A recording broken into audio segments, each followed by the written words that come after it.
Friends egg timer తో నిజంగానే ఈ కోడిగుడ్లన్నీ పర్ఫెక్ట్ గా ఉడకతాయా లేదా చెక్ చేద్దాము. దీంతో మనం 3 రకాలుగా అయితే కోడిగుడ్లు ఉడకబెట్టుకోవచ్చు. అందుకని ఒక గిన్నె తీసుకొని 3 కోడిగుడ్లు అయితే పెట్టుకుంటున్నాను.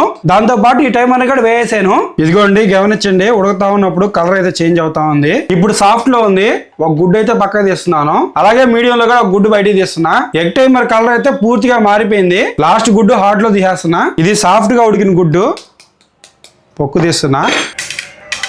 చూడండి లోపల ఏ విధంగా ఉందో. సాఫ్ట్ గా ఉడికింది గుడ్డు, లోపల కొంచెం పచ్చి పచ్చిగా ఉంటది. ఇది మీడియం గా ఉడికిన గుడ్డు. దీనికి అసలు భయపడలేదు, పొక్కు నీట్గా వస్తుంది.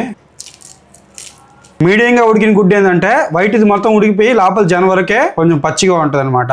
ఇది హార్డ్ గా ఉడికిన గుడ్డు. చూడండి ఎంత పర్ఫెక్ట్ గా ఉడికిందో. దీన్ని గుడ్లు ఉడకబెట్టేసుకున్న తర్వాత తీసి పక్కన పెట్టేసుకున్నాం అనుకోండి, మళ్ళీ రెడ్ కలర్ లో వచ్చేస్తుంది. మళ్ళీ మనం కోడిగుడ్లు ఉడకబెట్టుకునేటప్పుడు వాడుకోవచ్చు. ఫ్రెండ్స్ మీకు ఈ ఎగ్ టైమర్ కావాలంటే పైన ట్యాగ్ చేస్తాను, క్లిక్ చేసి చెక్ చేయొచ్చు.